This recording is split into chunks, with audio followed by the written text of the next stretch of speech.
오늘은 여호수아 계속해서 말씀을 전합니다. 두 번째 시간입니다. 세상에서 가장 먼 30cm 여행이라는 제목으로 하나님의 말씀을 증거하겠습니다. 여러분들 중에 혹시나 머리로 결단한 것들을 행동으로 옮기는 데 있어서 어려움을 겪고 있는 분들은 혹시 없으십니까? 머리로 무엇인가 결정하고 또 이제 생각을 했는데 이거를 실천하는데 어려움을 겪고 계시진 않습니까? 저도 그런 경험이 있습니다. 여러 가지 경우들이 있었는데 특히나 다이어트가 요즘 저에게 그런 것에 해당이 됩니다. 늘 다이어트를 해야 된다는 생각은 있는데 지속적으로 하기에는 유혹이 참 너무 많습니다. 늘 핑계를 댑니다. 제 경우를 이야기하자면은 이렇게 수요 기도회를 마치고 설교라도 하고 나면은 집에 들어가면은 오늘은 설교를 하고 에너지를 쏟았으니까 야밤이라도 먹어도 되겠지.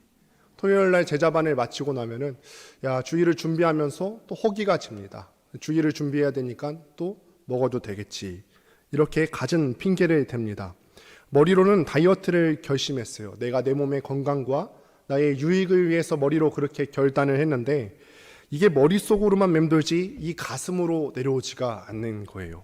행동으로 옮겨지지 않습니다.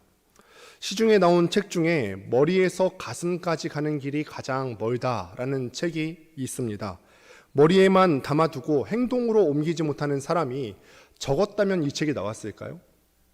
아니었겠죠. 우리처럼 머리로만 생각을 하고 가슴으로 옮겨지는 사람들이 많지 않기 때문에 이런 책들까지 나오게 된 것입니다. 그래서 작심삼일이라는 말도 있죠. 결단은 늘 하는데 이 결단한 것이 3일 만에 끝나는 이 사자성어를 작심삼일이라고 합니다. 여러분 2023년도도 벌써 3개월이 다 지났어요. 시간이 참 빠르지요. 이번 해를 시작하면서 우리들은 어떤 결단을 하면서 올해를 시작하셨습니까? 올해의 목표가 어떤 것이었을까요? 어떤 사람들은 저처럼 다이어트를 꼭 해야지 하는 사람도 있었을 것 같고 어떤 분들은 올해는 성경 통독을 꼭 완주해 봐야겠다. 어떤 분들은 내가 기도 생활에 조금 더 충실해야지. 또 학생들 같은 경우에는 영어 공부를 해야 된다든지 이런 여러 가지 목표를 정했을 것 같습니다. 시작하면서 머리로 결심했던 그 내용들 아직 3개월밖에 흐르지 않았는데 지금은 어떠세요? 결단한 것대로 잘 실행이 되어지고 계십니까? 만약에 연초에 결심했던 그것들이 지금 사라지고 있지 않다면은 거기에는 두 가지 이유 정도가 있을 것 같아요. 첫 번째로는 그 머리로 알고 결심한 것에 대해서 믿음이 없는 거예요. 예를 들어서 학생들 같은 경우는 올해 영어 공부를 해야지라고 결단을 했다면 그 영어 공부를 해서 내가 더 나은 존재가 될 것에 대한 믿음이 없는 거죠.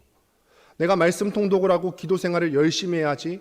그러면 말씀 생활과 기도 생활을 열심히 하면은 내가 신앙적으로 더 성숙해질 수 있을 거라는 믿음이 없기 때문에 작심삼일이 그치고 마는 것입니다. 무엇이든지 올해 결심하는 이것들이 나를 더 나은 존재, 내 생활을 더 형통한 생활로 만들 거라는 그런 확신과 믿음이 없기 때문에 머리로 생각하는 것들이 행동으로 드러나고 있지 않습니다. 두 번째로는 그 결단한 것들에 대해서 간절한 소망이 없는 것입니다. 내가 지금 다이어트를 해야 되는 상황인 거는 잘 알겠어요. 내가 지금 건강을 위해서 내 미용을 위해서 다이어트를 해야 되는 것들에 대해서 잘 알고 있겠는데 이게 내 눈앞에 있는 것들을 포기할 만큼 이 목적에 대해서 간절하지가 않습니다.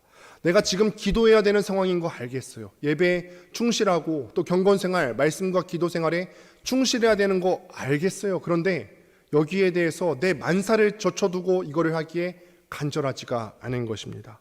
내가 지금 열심히 신앙생활해야 되는 거 알겠는데 이것 때문에 다른 것들을 다 제쳐두고 포기할 만큼 간절하지가 않아요. 저는 오늘 말씀에 나오는 한 인물을 통하여서 듣고 아는 것을 행동으로 옮기는 것이 얼마나 중요한지에 대해서 한번 생각해 보려고 합니다. 지난주부터 우리는 여호수아 말씀을 살펴보고 있어요. 지난 시간 우리가 살펴본 것처럼 1장에서는 이스라엘 민족들에게 있어서 굉장히 큰 변화가 일어났죠. 이스라엘 사람들에게 있어서 걸출한 지도자였던 모세가 죽게 되고 여호수아라는 새 지도자가 나타났습니다. 새로 지도자가 된 여호수아는 이스라엘 민족을 향하여서 명령을 내리게 되는데 그게 바로 오늘 본문 1절 말씀입니다. 함께 읽어보겠습니다. 시작. 눈의 아들 여호수아가 시딤에서 두 사람을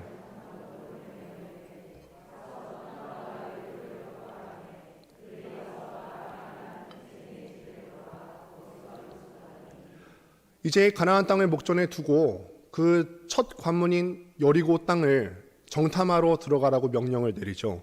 우리가 이 여호수아서를 보면서는 유의해야 할 점이 있습니다. 우리가 지난번 수요 기도회 시간에는 신약의 데살로니가서를 함께 보았는데, 신약에 있는 이 서신서들과 오늘 함께 보는 여호수아서는 다른 장르의 책이에요. 신약의 데살로니가서 같은 경우는 편지 형식입니다. 여러분, 편지를 쓰는 주된 목적이 뭘까요? 편지에다가 스토리텔링을 하는 것이 아니라 어떤 설명과 또 내용 전달을 하는 것이 목적이지 않습니까? 바울이 초대교회에 서신서를 보내면서 목적이 있었어요. 초대교회에 잘못된 가르침들이 있다, 거짓 교사들이 있다, 이런 것들을 주의해야 된다, 너희 지금 처음 가르침으로 돌아와야 된다, 교리적인 어떤 내용만 딱딱딱딱 적어서 보냈다는 말입니다. 논리적으로 설명하면서 설득하는 것이 서신서에서는 굉장히 중요한 기능이에요. 그런데 오늘 우리가 살펴보는 여호수아서는 다른 장르의 책입니다. 우리가 가만히 읽다 보면은 창세기서부터 여호수아서를 쭉 읽어보면은 마치 누가 이야기를 들려주는 것 같습니다. 이야기를 들려주는 것 같죠. 역사서 같은 경우도 마치 누가 어떤 인물이 나오고 그 생애에 살펴보고 이야기를 들려주는 것과 같습니다. 이야기에서 중요한 것이 무엇일까요? 아까 서신서에서는 설명하고 설득하는 것이 중요하다고 했으면은 이야기에서는 뭐가 중요하죠? 육하 원칙이 중요합니다. 누가 뭐 했는지, 누가 언제 어디서 무엇을 어떻게 왜, 이야기가 진행되는 이 6가지 것들이 굉장히 중요해요. 등장인물이 누구인지, 그 등장인물이 언제 어디서 무엇을 왜 그렇게 했는지가 굉장히 중요한데, 그 가운데서 이 등장하는 인물의 심정이 어떨까? 그 인물이 이렇게 나왔는데 이 이야기 속에서 이 심정은 또 어떠할까? 이거를 살펴보면서 읽는 것이 굉장히 중요합니다. 그래서 다시 한번 1절을 주목해서 보면은 이스라엘 민족이 시딤이라고 하는 곳에서 두 정탐꾼을 여리고로 보내게 되는데, 시딤은 이 요단강을 건너기 바로 전에 있는 지역이고, 여리고는 가나안 땅 초입에 있는 관문과 같은 역할을 하는 그런 곳이었습니다. 여기에서 오늘 본문의 주인공이 라합이 나오는데, 이 사람 라합이라고 하는 정체성, 이 한 사람의 정체성을 한 단어로 표현하면은 어떤 것이 될까요? 라합. 본문에 보면은 기생이라고 나오고 있죠. 기생. 이 기생이라고 하는 한 단어는 라합이라고 하는 한 인물을 축약해서 보여주는 한 단어입니다. 우리나라 옛날 기생은 어떤 음악을 한다든지 예능적인 이미지가 강했어요. 그런데 오늘 성경 본문에서 나오는 기생이라고 하는 것은 말 그대로 성을 파는 직업을 말합니다. 말 그대로 성을 팔아서 하루하루 연명했던 사람인 것입니다.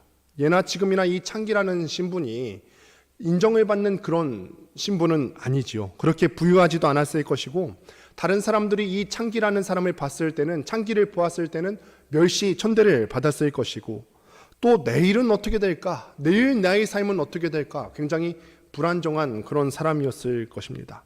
1절에 나오는 이 기생이라는 단어 가운데 라합의 정체성에 대해서 한 단어로 축약해서 보여주고 있는 것입니다. 이때 이 기생 라합의 이 집에 두 정탐꾼이 찾아오게 되는 것입니다. 그런데 이 사실이 발각되어서 여리고 왕에게 지금 보고가 되어집니다. 여리고 왕은 그 보고를 받자마자 이렇게 명령하는데 3절 말씀 같이 한번 읽어보도록 하겠습니다. 함께 읽습니다. 시작.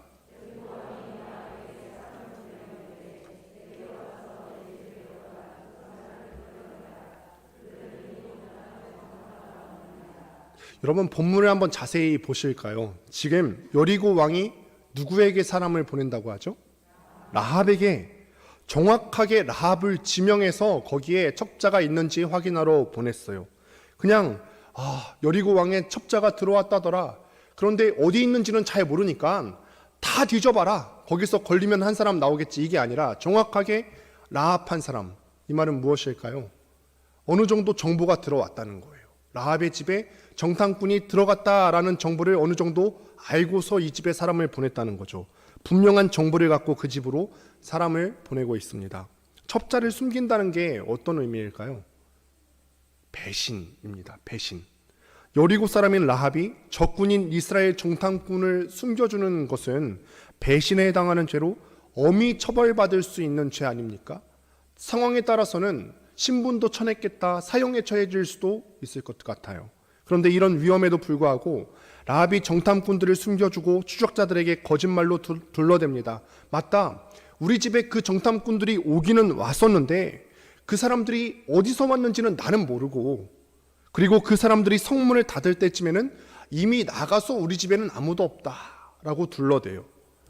참 대담한 행동이죠. 정탐꾼을 찾으러 왔던 사람들이 혹시나 의심해서 그 집을 다 둘러봤으면 어쩌려고 그럴까요?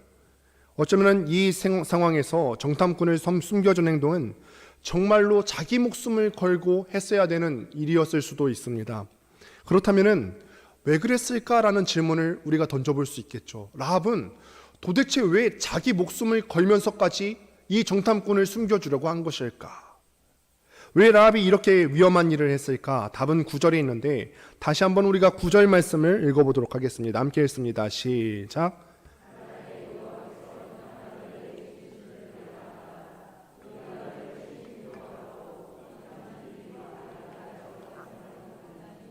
라합이 여리고에 살던 원주민 중 한 사람임에도 불구하고 자기가 이 정탐꾼을 숨겨주면은 배신 행위임에도 아는 것임에도 불구하고 그 땅이 오래가지 못할 줄을 알았던 거예요. 자기가 여리고 사람인데도 불구하고 확실히 알고 있어요. 아, 이 여리고성이 오래가지 못하겠구나. 그 땅은 여호와께서 이스라엘 사람에게 주신 줄로 알고 있다고 자신이 아는 것에 대해서 이야기를 시작하고 있는 것입니다. 이어지는 내용 중에서 라합이 알고 있는 것들에는 어떤 것들이 있을까? 10절과 11절에 보면은 이에 대한 더 자세한 설명이 나와 있습니다. 제가 읽어보겠습니다. 이는 너희가 애굽에서 나올 때 여호와께서 너희 앞에서 홍해 물을 마르게 하신 일과, 이게 첫 번째죠. 하나님께서 홍해 물을 마르게 하신 일을 지금 라합이 들어서 알고 있대요. 이스라엘 사람들이 홍해를 건너서 출애굽을 한 것은 지금 라합이 정탐꾼을 맞아들이기 40년 전에 일어났던 일입니다.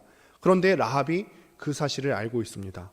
또 이어서 얘기하기를 11절에 너희가 요단 저쪽에 있는 아모리 사람의 두 왕 시온과 옥에게 행한 일, 곧 그들을 전멸시킨 일을 우리가 들었음이니라. 하나님께서 이스라엘 민족을 도우셨어요. 그래서 도무지 이길 수 없을 것 같았던 그 두 왕을 이기게 하신 일을 라합이 들어서 알고 있다는 것입니다.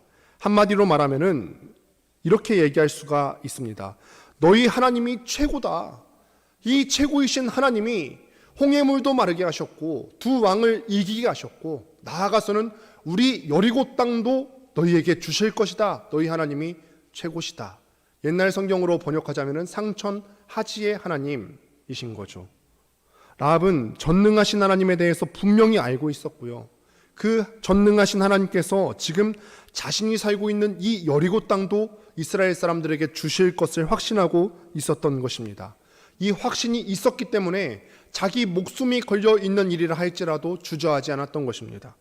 이 확신이 있었기 때문에 목숨을 내걸고 정탐꾼을 숨겨줄 수 있었던 거죠.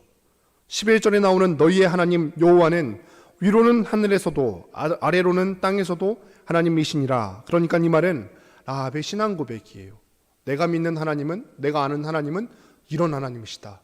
위로는 하늘에서도 아래로는 땅에서도 최고이신 지존자이신 하나님이시다. 전능하신 하나님이 이 땅 가운데 절대자이시고 지존자 되시는 분이신 줄을 우리가 믿습니다. 라합은 이를 통해서 볼 때 신앙생활에 있어서 꼭 필요한 두 가지를 우리에게 보여주고 있습니다. 첫 번째로는 라합은 하나님이 어떤 분이신지에 대해서 분명히 알고 있었어요. 하나님이 어떤 분이신지. 그 하나님께서는요, 어떤 분이시냐? 홍해를 가르시는 분이었고 이길 수 없을 것만 같은 전쟁에서도 이기게 하신 전능하신 하나님이십니다. 여러분, 사실은 이 두 가지 사건이 다 말도 안 되는 이야기입니다. 바다가 갈라진다는 이야기가 사실은 말이 되는 이야기일까요? 그렇지 않습니다. 아무리 슈퍼문이 떠고 조수간만의 차가 커도 바다가 갈라질 수는 없는 일이죠. 그렇게 커져도 그렇게 수십만의 사람들이 지나갈 정도로 그렇게 갈라질 수 있지는 않습니다. 또 갓 애굽에서 탈출해서 나온 이스라엘 사람들이 무슨 군대 조직이 있었겠습니까? 바로에게 미움을 받아서 허겁지겁 나오느냐고 무기도 없었을 텐데 무슨 수로 잘 정비된 군대 조직을 이길 수가 있었겠습니까? 더군다나 이 전쟁을 기록한 것이 신명기 2장과 3장의 내용인데 3장 5절에 보면은 이 시온왕 바산 이 왕들의 성읍들이 다 웅장하고 높은 성벽으로 둘러싸여 있었다고 합니다. 군대도 없고 무기도 없이 어떻게 이길 수가 있었느냐는 것입니다. 제가 만약에 라합의 입장에서 이 소식을 들었다라고 한다면은 야, 말도 안 된다. 헛소문이겠지. 그게 말이 되는 이야기인가? 듣기는 들었어도 믿지 않았을 것 같습니다. 그런데 이 말도 안 되는 것 같은 이야기를 라합이 들었을 때 전능하신 하나님께서 실제로 이스라엘 민족을 위해서 그렇게 하신 일임을 라합이 믿었다는 것입니다. 그저 정보를 얻는 데서 정보는 다 얻을 수 있죠. 오늘도 복음이 그렇잖아요. 복음에 대해서 안 믿는 사람들도 예수님이 어떤 분이신지에 대해서 알 수 있어요. 정보는 얻을 수 있는데 정보를 얻는 데에서 그치는 것이 아니라 하나님이 어떤 분이신지를 믿고 실천했다는 것입니다. 여러분, 우리가 또 우리 스스로에게 무겁게 질문을 던져봅니다. 우리가 믿는 하나님은 어떤 분이신가요? 우리가 하나님을 얼마나 알고 계십니까? 여러분, 하나님이 계시다는 사실을 믿으십니까? 그 하나님께서 홍해물을 가르실 수 있다는 분이 가르실 수 있음을 또한 믿고 계십니까? 그 하나님이 어떤 불가능한 일도 마음만 먹으면 이루실 수 있는 분이심을 믿으십니까? 우리가 예배할 때마다 사도신경을 고백하면서 하나님은 전능하신 분이시라고 입으로 고백합니다. 그런데 입으로 고백하는 거 말고 마음으로 우리가 그 전능하신 하나님이 믿어지냐는 말씀입니다. 이게 믿어진다면, 하나님께서 전능하신 하나님이라는 사실이 믿어진다면 살면서 뭐가 그렇게 무서운 일이 많겠습니까? 지금 내가 원하는 학교에 합격을 못해도, 지금 내가 원하는 직업 자리에 취업이 잘 되지 않고 있어도, 지금 내가 안정된 수입이 없다 할지라도, 지금 내가 건강이 없다 할지라도 전능하신 하나님이 계시고 그 하나님이 이런 나를 사랑하신다는 사실이 믿어진다면 우리가 인생을 살면서 뭐가 그렇게 무섭겠습니까? 물론 지금 당장은 조금 힘들 수 있을 겁니다. 경제적인 문제 때문에, 건강의 문제 때문에 우리가 힘들 수 있습니다. 그런데 전능하신 하나님에 대해서 알고 믿는 사람들은 끝내는 이 시련과 고통의 과정들을 이겨낸다는 사실입니다. 라합이 창기예요, 창기. 라합이 성을 팔아서 하루하루를 연명하는 사람이었단 말입니다. 이 한 단어가 라합의 처지를 다 말해줍니다. 여기 모이신 분들 중에 이 라합보다 더한 상황에 처한 분들 혹시 계십니까? 하루하루 내일은 또 나에게 미래가 있을까? 사람들에게 인정도 받지 못하는 이 창기보다 더하신 신분에 처하신 분이 혹시 계십니까? 그런데 라합이 전능하신 하나님을 믿으니까 이렇게 담대하게 행동을 할 수가 있었다는 것입니다. 두 번째로는 라합은 하나님이 어떤 분이신지를 알고 있었을 뿐만 아니라 그 믿음을 행동으로 옮긴 사람이었죠. 라합은 이스라엘 민족이 지금 어떤 민족인지, 그들의 하나님이 어떤 하나님인지에 대해서 듣고 알았을 뿐만 아니라 그 사실을 믿고 행동으로 증명한 사람이에요. 라합이 어떤 행동을 했냐면 4절을 보면은 이스라엘 정탐꾼들을 숨기고 추적자들을 따돌렸습니다. 그뿐 아니라 12절과 13절에 보면은 정탐꾼들이 떠나려고 할 때 그들로부터 약속을 하나를 받아내게 됩니다. 12절과 13절을 같이 한번 보도록 하겠습니다. 함께 읽습니다. 시작.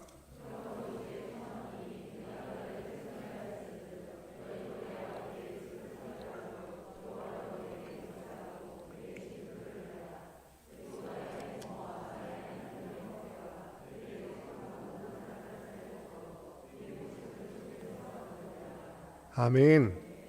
이스라엘 민족이 후에 여리고성을 공격해서 점령할 때, 함락시킬 때 자기 가족을 살려달라고 약속을 받아내고 있습니다. 아직 지금 전쟁이 시작된 상황이 아니에요. 지금 전쟁을 하면서 중간에 우리가 질 것 같은데 이런 상황을 봐가면서 부탁하는 것이 아니에요. 전쟁을 시작하지도 않았는데 라합은 지금 누가 이길 거라고 생각하는 거죠? 이스라엘이 이길 거라고 확신하고 있는 것입니다. 여리고성은요, 작은 성이 아닙니다. 아주 작은 성이 아니라 거대하고 웅장한 성입니다. 아주 견고한 성읍입니다.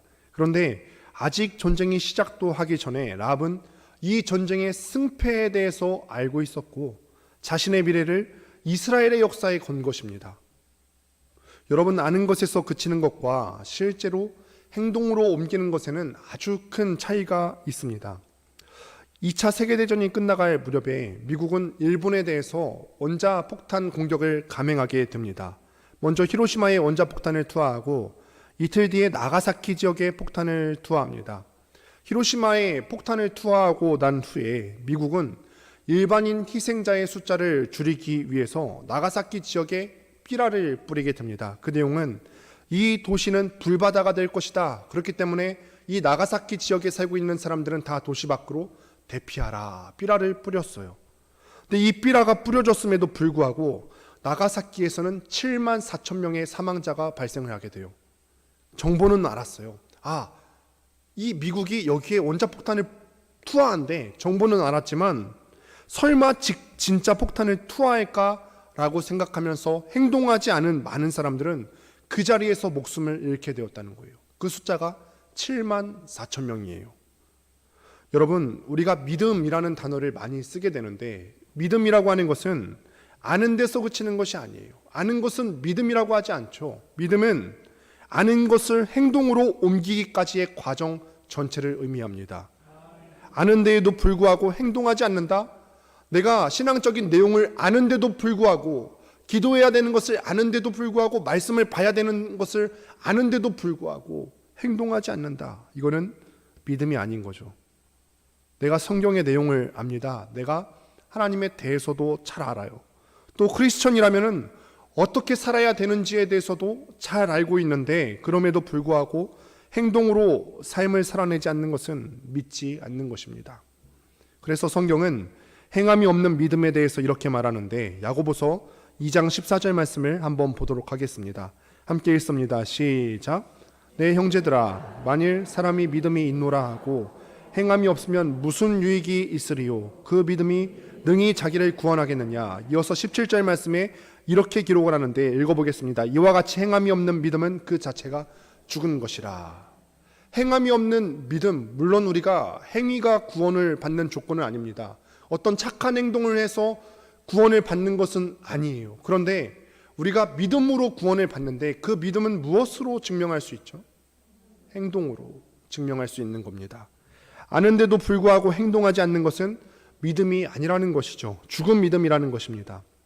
오늘 본문에서 라합은 자기가 알고 있는 거 정보를 들었어요. 이스라엘 사람들이 이런 일을 겪었대. 홍해를 가르신 하나님, 그리고 두 왕을 이기게 하신 하나님이 이스라엘과 함께 하신데 정보는 들었는데 거기서 그치지 않고 정보 속에 있는 하나님을 철저하게 신뢰하고 믿었습니다.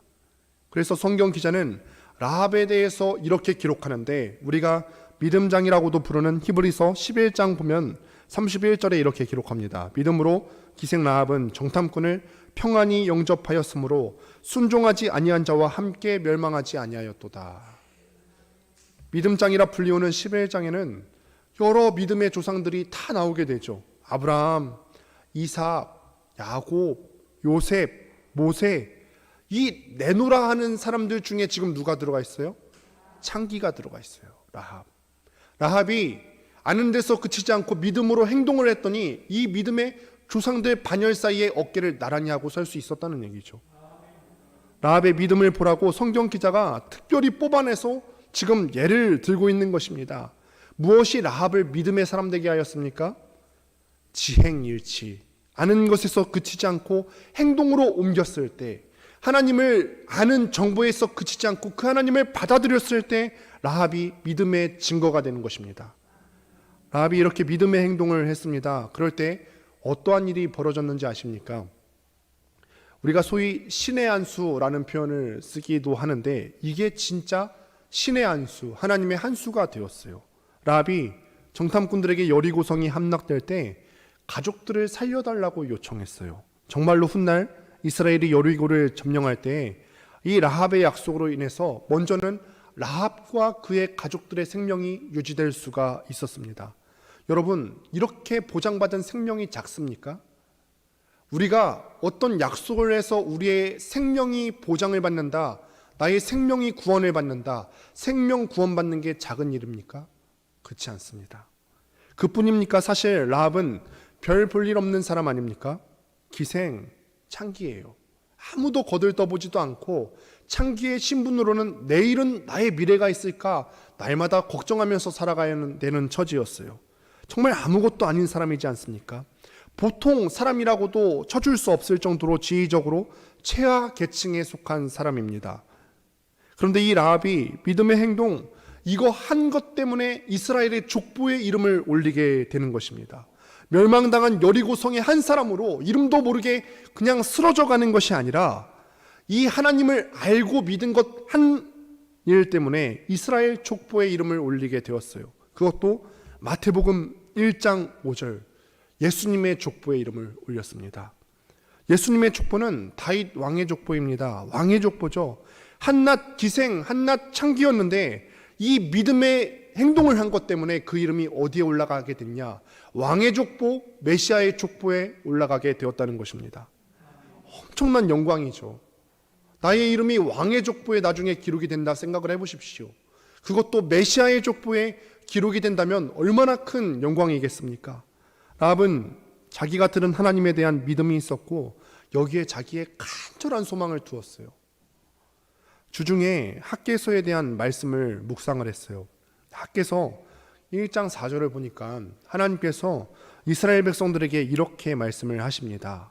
같이 한번 읽어볼까요? 시작.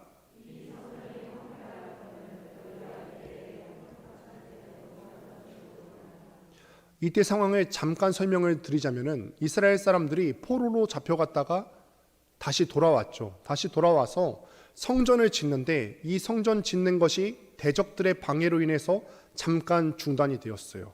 그때의 일입니다. 성전은 아직도 완공이 안 되었는데 이스라엘 사람들은 자기들의 편안한 거처를 마련해서 지금 잘 살고 있어요. 잘 살고 있습니다. 그러면은 이것을 두고 하나님께서 삐지셔서 이렇게 말씀하셨을까요? 야, 내 집은, 내 성전은 완공되지도 않았는데 너희들만 잘 먹고 잘 살고 있구나. 삐지셔서 화가 나신 걸까요? 하나님이 그렇게 쪼잔하신 분이십니까? 아니에요. 그게 아니죠. 하나님이 화가 나신 이유가 뭐죠? 하나님이 화가 나신 이유는 자기 집이 없어서, 당신의 성전이 없어서가 아니라 이스라엘 사람들이 복받기를 거부해서 그런 거 아닙니까? 하나님이 이스라엘 사람들을 너무 사랑하세요. 그래서 이 성전이 있어서 이스라엘 사람들이 날마다 하나님과 만나고 그 하나님과 만나는 그 관계 가운데서 이스라엘 사람들이 복받기를 원하셨는데 이 복을 거부하니까 속상하신 거예요. 자녀들을 향해서도 우리가 그렇죠. 공부하는데 자녀들이 공부를 안 하면 우리가 화가 나요. 왜 화가 나냐면은 자녀들을 너무 사랑해서 이 공부하는 것 자체가 부모에게 직접적으로 유익이 되는 것은 아니지만 자녀들이 자기 스스로 복을 걷어차는 것 같아서, 그래서 하나님께서 그 속상하신 마음을 가지고 지금 이렇게 이스라엘 사람들에게 꾸중하시는데 너무 화가 나셔서 평상시에는 내 백성, 내 사랑하는 자녀 이렇게 표현을 하시다가 지금은 이 백성이라고 표현을 하시네요. 마치 우리가 싸울 때 이 사람아 라고 싸우는 것과 비슷한 것 같아요. 이스라엘 사람들, 그러면 이렇게 이스라엘 사람들이 이걸 몰라서 지금 자기들만 편안하게 집을 지었을까요? 성전을 먼저 건축해야 되는 그 중요성에 대해서 몰라서 자기 집만 지었을까? 이스라엘 사람들이 신앙적인 지식이 부족해서가 아닙니다. 역대상 9장에 보면은 9장을 보면서 그냥 지루한 성경의 내용 같아 보이는데 누가 어느 지파는 몇 명 돌아왔고 어느 지파는 포로 생활에서 몇 명 돌아왔고 그러는데 역대상 9장을 보면은 제일 많이 돌아온 지파가 레위 지파가 돌아왔어요. 하나님의 성전 임무를 맡은 사람들이 제일 많이 돌아왔어요. 이 말은 다른 말로 풀이를 하자면은 이스라엘 사람들 중에 그 말씀을 가르칠 사람이 부족하지 않았다는 뜻이고, 이스라엘 사람들이 하나님의 말씀을 지식으로 아는데 부족함이 없는 상황이었다는 거예요. 그러면 성전의 중요성도 알았겠죠.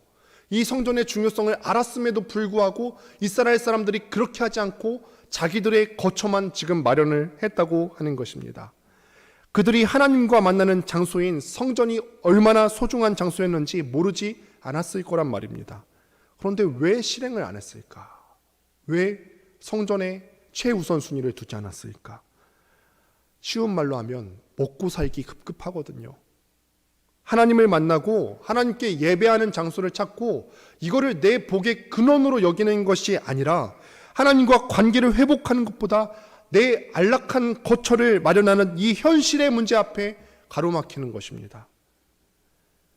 우리는 어떻습니까? 머리로는 잘 알고 있죠. 하나님과 관계가 먼저고 신앙생활을 잘 세워나가는 것이 먼저인데 현실의 문제 앞에 우리도 가로막혀서 아는 것에서만 그치고 있지는 않습니까? 머리에서 이 가슴까지의 거리가 고작 30cm에 불과합니다. 그러나 이 머리로 안 것이 우리의 마음으로 대변되는 가슴까지 도달하는 데에는 어느 것보다 오랜 시간이 필요할 수가 있다는 것입니다. 그러나 저는 우리 모두가 이 험난한 여정에 첫 발을 내딛게 될 수 있게 되기를 주님의 이름으로 축원드립니다. 라합처럼 알게 된 것을 믿고 행동으로 옮길 수 있게 되기를 원합니다. 현실의 문제, 우리 현실의 문제 때문에 신앙생활의 우선순위를 지키지 못할 때가 얼마나 많이 있습니까? 이 현실의 문제를 넘어설 수 있게 되기를 바랍니다. 여러분, 커튼콜에 대한 이야기를 하고 말씀을 마무리하고자 합니다. 여러분은 혹시 커튼콜이라는 것이 무엇인지 알고 계십니까? 커튼콜. 올라오셔도 되는데요, 찬양팀은. 무대 공연이 다 끝나고 나면은 배우들이 인사를 하고 이제 커튼 뒤로 퇴장을 하지 않습니까? 근데 그 공연이 너무 황홀한 공연이면은 관중들이 어떻게 하죠? 다 일어나서 계속 박수를 쳐요. 근데 이 박수가 끝나지 않고 주인공들이 무대 뒤에 있는데도 계속 박수를 쳐요. 이 박수의 의미가 뭐죠? 너무 황홀했고, 너무 잘했고, 너무 수고했고, 또 다시 나와서 인사를 받았으면 좋겠다. 이 무대의 여운이 지나다면 관객들은 커튼이 닫히고 배우들이 들어간 후에도 여전히 기립한 채로 박수를 치면서 그들을 불러냅니다. 그러면 닫혔던 커튼이 열리고 들어갔던 배우들이 다시 나와서 감사 인사를 하거나 앙콜을 공연을 합니다. 언젠가 우리가 이거를 좀 생각을 해봤어요. 이 세상에서의 여정을 다 마치고 하나님을 독대하게 될 것입니다. 우리가 하나님과 마주할 그때 자랑스럽게 우리의 믿음의 열매를 보여드렸으면 좋겠어요. 하나님, 제가 힘들었지만 머리로 하는 것을 행동으로 하는 것, 실천하면서 사는 것 정말 힘들었어요. 내가 현실의 문제 앞에 가로막혀 있을 때 돈이 없는데도 불구하고 건강이 없는데도 불구하고 하나님을 사랑하는 일에 최우선 순위로 살아내느냐 힘들었어요. 그러나 이렇게 살아냈어요. 하나님이 참 기뻐하실 거예요. 앉은 자리에서 일어나서 우리의 뒷모습을 향하여서 끊임없이 박수 치시는 것, 커튼콜을 해주시는 것을 감히 상상해 봅니다. 어렵지만 아는 대로 믿음의 삶을 살아가면서 오직 하나님만을 기쁘게 해드리는 권능교회 성도님들 되시기를 주님의 이름으로 축원드립니다.